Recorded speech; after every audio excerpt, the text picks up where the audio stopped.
Hello. I First of all I want to welcome everyone. So, today we are going to talk about how to cultivate in ourselves. How you can cultivate in yourself.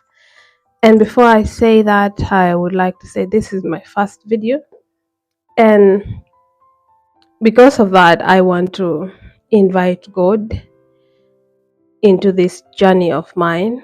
I'm so proud of myself for doing this, and I want to ask God to guide me, to guide us, to guide anyone who is going to be listening to my videos to get something from it. So let's dive in. Um, how to cultivate in yourself. First of all, I have realized that most of us we give a lot of ourselves to people. We pour a lot of things into people's cups while ours is empty. Because at the end of the day, if you give someone 50 and then they're giving you 20, your cup is going to be empty and it's going to drain you. So I think cultivating in yourself, first of all, starts with self love. If you love yourself, you're going to concentrate more on yourself. If you love yourself, you're going to not forget to love yourself as you love others too. So I think when it comes to cultivating in yourself, when you plant seeds into grounds and then it starts to rain, the soil is so fertile. At the end of the day, it grows. Some are foodstuffs, some are medicines, and they grow and they feed people and they help people. So it's the same as you cultivate in yourself. You're going to be like you're planting something inside the fertile ground. At the end of the day, you're going to harvest it. You're going to be proud of yourself. So let's dive into ways to cultivate ourselves. The first one is to just be you. you know Most of us, we compare ourselves a lot to people. We we want to be the best or better. you know we forget that life is just about being. It's not about competing with anyone. It's not about trying to live a life that you don't own it. It's not about admiring someone else's life and wanting to be that person. You just have to be yourself to cultivate in yourself. Just be you. Be humble, be kind, because at the end of the day, if you try to be someone else, not everything will turn out right because that person worked to be there, and for you just want to be there. Sometimes you have to work to be someone or something.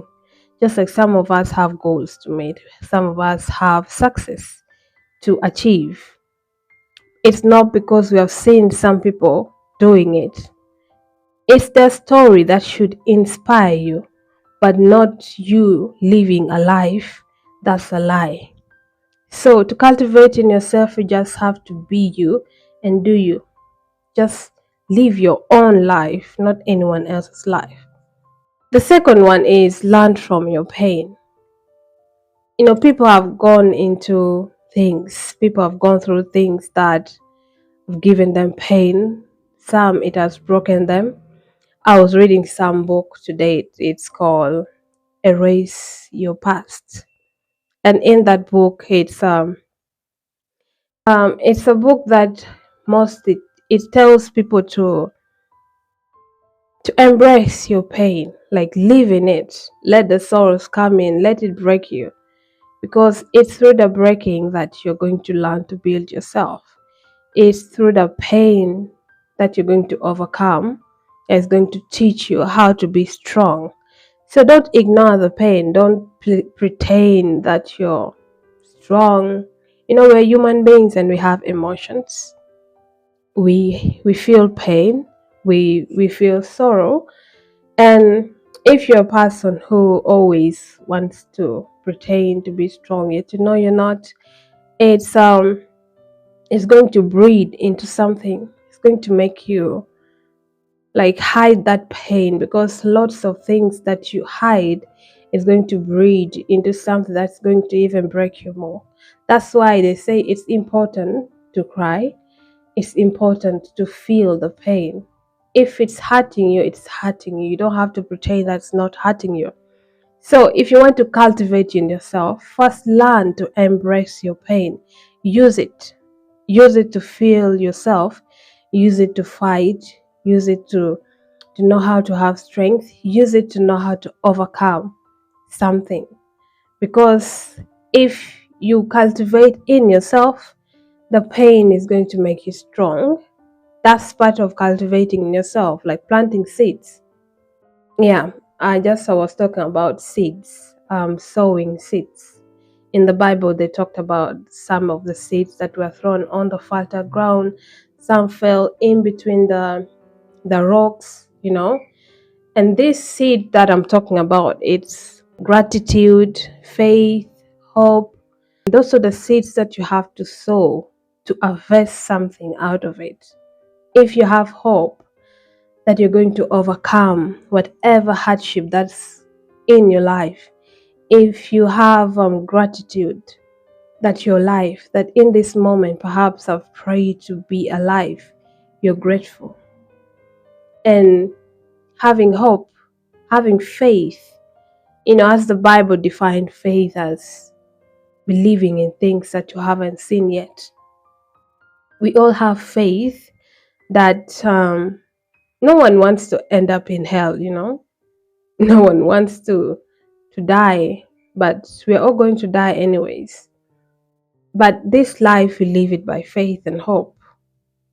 If you have faith and you hope that at the end of the day, everything that you pray for is going to come through.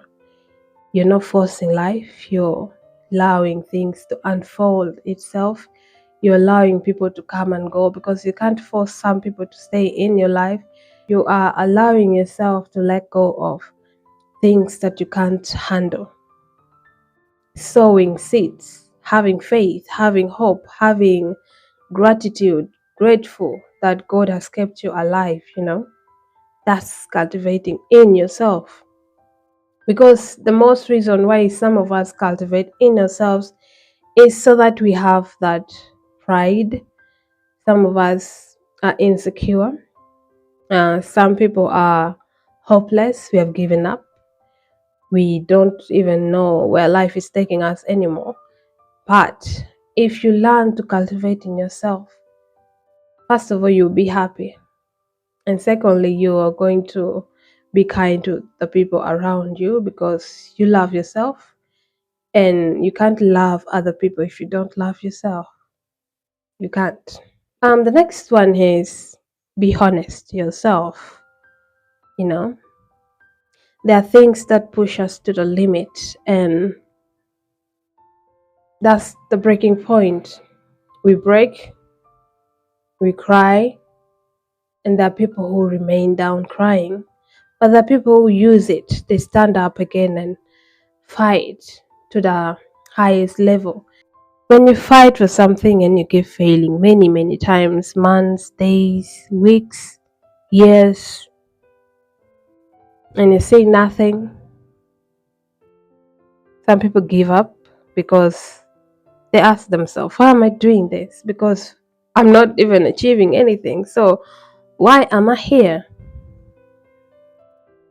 But we should know that good things come with time, and we should know that at the end of the day, it's just going to be us. There's no one who's going to come and save you. You're going to have to save yourself. You're going to have to build yourself. You're going to have to love yourself. I You have to be proud of yourself. First of all, I'm proud of myself for just starting this today. And trust me, I already feel good. It's something that I've been thinking. I never knew what to do or what to say or what to speak when I come out.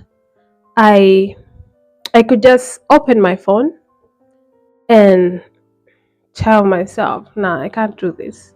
until I started telling myself that there's no right time. Sometimes I tell myself I'll first wait when I sleep and wake up, and then maybe I do it, or when I get back home I can do it. Then I tell myself, no, this is not right, because I've been trying to do it for weeks, for months, for years, and nothing is happening. So I just told myself there is no right time. Anytime you get, just do it. So that's how I started seeing it.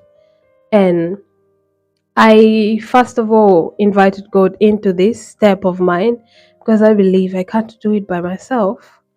And I believe I'm someone who really likes giving up easily. And that's why, first of all, I pray to God to give me the consistency to keep on doing this. I want to be able to look back into this day, years to come, and look at the journey that I've walked, how far I've gone, and be grateful. So, as this is my first video, I would like to thank God, first of all, for keeping us alive. And I would like to encourage anyone outside there to love themselves. You have to love yourself to love someone else. You can't love someone else and forget to love yourself. It's not healthy. It's not. So thank you, and I hope we meet again next time.